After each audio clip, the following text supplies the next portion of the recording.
E aí, minha gente, tudo bem com vocês? Como é que vocês estão? Aqui é o professor Carlos Lustosa e nós vamos falar da cozinha do Egito nesse vídeo agora. País dos faraós, das pirâmides, de tanta coisa, né? Do Nilo, grande rio Nilo. O Egito tem uma gastronomia muito rica, diversa e influenciada pela gastronomia do Mediterrâneo e do Oriente Médio, por conta dessa troca, né, com os países árabes e também porque ele faz fronteira lá com o mar Mediterrâneo, né, já fica lá voltado para a Europa. As comidas do Egito são muito cheias de vegetais, de proteínas e carboidratos, né, carnes e carboidratos. E as receitas são preparadas com muitas especiarias, resultando em pratos únicos e bastante saborosos. Embora a comida nas cidades litorâneas tenha muitos pratos à base de peixe e frutos do mar, a maior parte da culinária egípcia é baseada em alimentos que vêm da terra. Algumas especiarias são muito usadas: o cominho, o coentro, o cardamomo, a pimenta, a erva doce, o cravo, o gengibre, a páprica, o cominho preto, o açafrão e a cúrcuma. E temperos frescos que eles usam, né? Eles usam cebola, alho, coentro, salsinha, endro, que é o também chamado de dill, o tomate, o agrião, a pimenta, o pimentão verde, o amarelo e o vermelho. Vamos aqui para as principais preparações do Egito. Tem esse Hammam Marshi, que é um pombo, minha gente. Lá no Egito, os pombos são iguarias muito populares. E na paisagem do país, quando você vai passando por vários lugares, existem uns edifícios de tijolo em formato de torre que são usados para criar os pombos. E é nesses pombais que saem os pombos que vão virar comida. Lá no Egito, eles são feitos desde a época dos faraós, eles são consumidos, os pombos.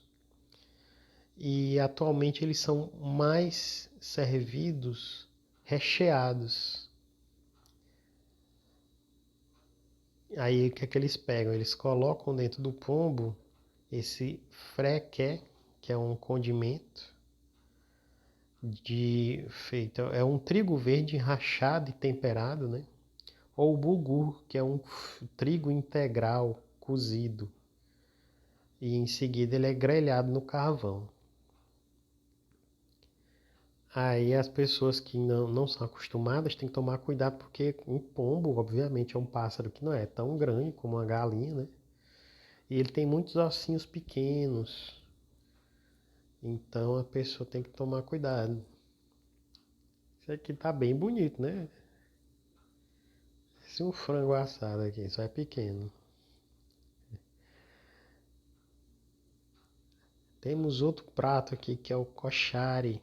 O koshari é uma comida de rua, um fast food que é muito consumido no país, né? Ele é uma tigela de macarrão, arroz, lentilha e grão de bico, com molho de tomate, com cebola frita, o vinagre de alho e molho de pimenta.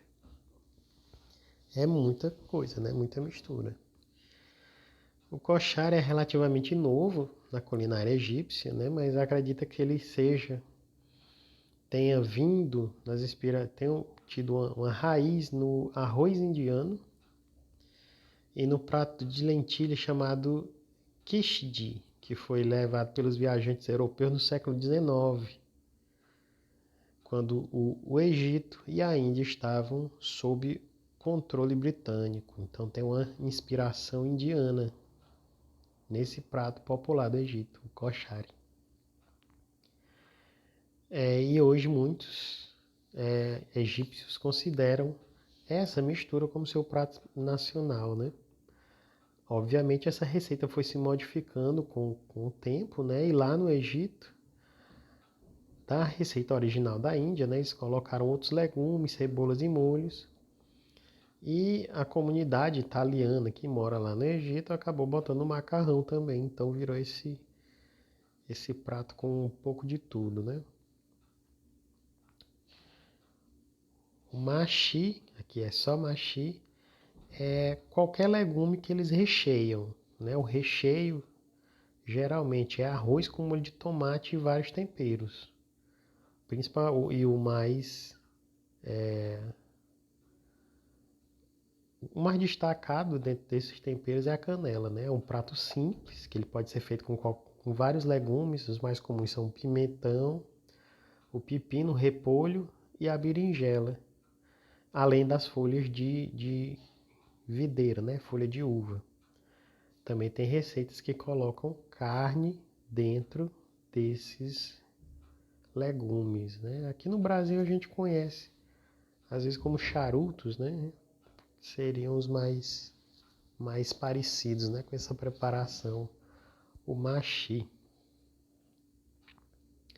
Agora nós vamos dar um pulo em outro país, nós vamos para Angola, que tem alguns laços, né? Com o Brasil. Muitos negros de Angola vieram para o nosso país. A cozinha de Angola, ela mistura ingredientes locais e tem muita influência de outros países, principalmente de Portugal e de Moçambique, que são os países também que falam português, né? Angola, Portugal, Moçambique falam português. E nos últimos anos a Angola tem também recebido muita influência do Brasil, porque começou a ter um intercâmbio gastronômico entre o Brasil e Angola. Entre os ingredientes mais presentes na culinária do país estão o sorgo, que é uma espécie é um grão, né? O milho e o painço, que também é outro tipo de grão. O país conta com uma grande variedade de frutas, dentre as quais as que mais se destacam são a melancia e o tamarindo. Tamarindo, que é uma fruta indiana. Diversas receitas angolanas têm como base o uso do azeite de dendê, que também pode ser chamado de óleo de palma. Aqui eles tanto chamam de azeite de dendê como óleo de palma, que é o termo mais comum que eles chamam lá. As principais preparações são a moamba ou muamba, com O ou com U, muamba ou moamba, que é um dos pratos mais tradicionais de Angola. Ele é tipo um guisado de galinha, né? Com os pedaços da galinha e um molho que tem vários ingredientes, entre eles o dendê, quiabo, alho e abóbora. Geralmente ela é servida com funge. Funge é como se fala pirão, né? Lá em Angola. Que é um pirão. Funge é um pirão, falei, à base de milho, farinha de milho ou de mandioca. O calulu. O calulu, ele é parecido com o nosso caruru, né? E ele pode ser feito com peixe ou com carne seca. E para fazer este molho, né, este ensopado, são usados alguns vegetais como quiabo e abobrinha. Além da Angola, ele é muito comum em São Tomé e Príncipe, que é outro país da região ali da África. Tem o mufete, que é típico de Luanda, né, da ilha de Luanda, mas que é consumido em toda Angola, principalmente aos sábados. Ele é tido como um prato de sábado. Ele também é feito nas principais preparações, ele lembra muito festividade, ele está muito relacionado às festas. Então, quando tem aniversário, noivado, casamento, eles sempre fazem o mufete. Os principais ingredientes são feijão, o óleo de palma, né, que é o azeite de dendê, o peixe chamado carapau, ou o galo ou o cacuço. São os 3 tipos de peixe que eles usam.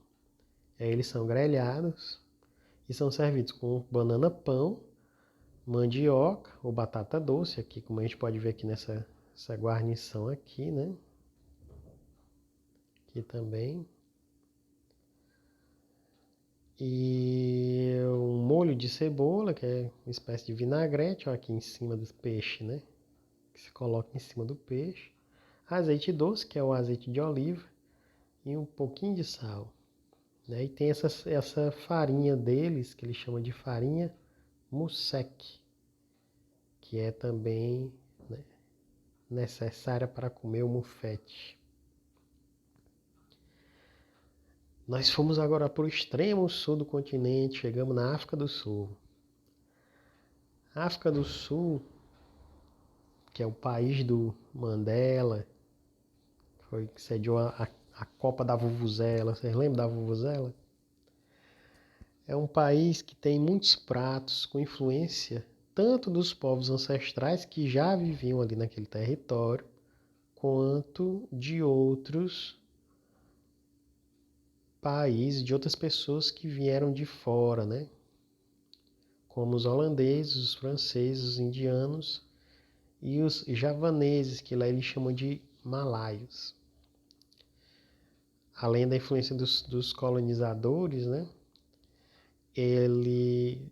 A África do Sul, porque ela fica aqui nesse extremo sul, né? Aqui é o Cabo da Boa Esperança, né? Que as pessoas vinham lá da Europa, cruzavam esta parte aqui da África para poder ir para o Oriente, né? Para a Índia, China, Japão e tal, pegar especiarias.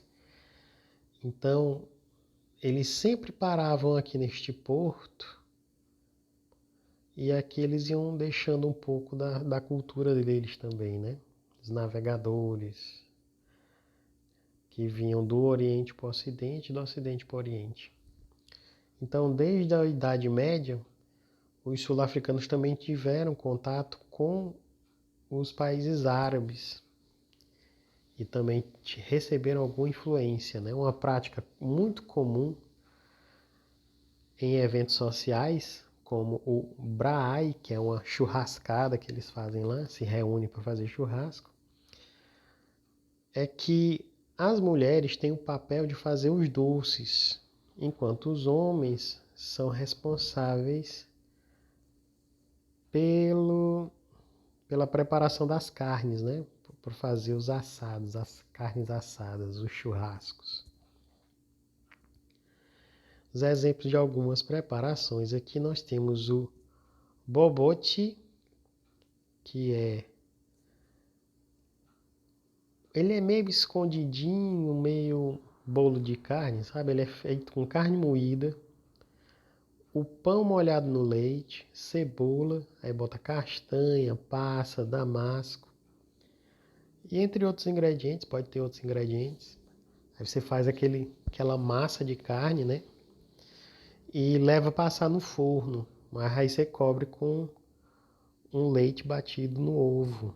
E coloca umas folhinhas de louro, se quiser, né? Para dar um gostinho.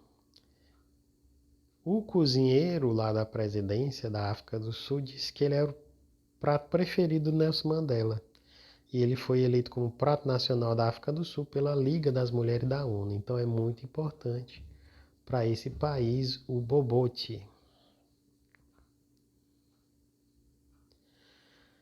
Tem o chacalaca. Opa, voltando aqui. Tem o chacalaca também, né? O chacalaca é um prato que é muito famoso lá na África do Sul porque ele é barato. Ele é bastante consumido nos braais, né? Que a gente falou, braai, né? Que é um churrasco tradicional. Ele foi criado na periferia da África do Sul e ele é barato, simples e bem saboroso.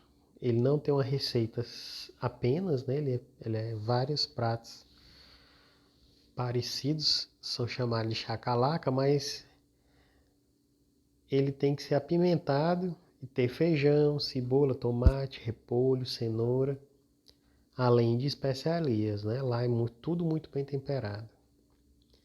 Ele pode ter uma consistência de molho ou não, pode ser mais sequinho. Ele é servido frio para acompanhar vários outros pratos. E agora nós vamos falar do pudim de malva. O pudim de malva é um bolo, é uma espécie de bolo, né, que tem uma origem holandesa. Ele é feito com geleia de damasco. A massa leva geleia de damasco. E tem uma calda de creme, tá vendo aqui? Ele é servido com uma calda de creme de leite e manteiga. Ele é típico da cidade do Cabo e pode ser encontrado facilmente nos mercados e docerias. Ele tem um aspecto esponjoso e bem delicado. É um dos doces mais conhecidos lá da África do Sul. E é isso, minha gente. Nós vimos aqui um pouco desse continente africano que é tão pouco conhecido, né? Mas também que é bem variado. A aula de hoje fica por aqui. Eu agradeço vocês e nos vemos no próximo vídeo. Até lá!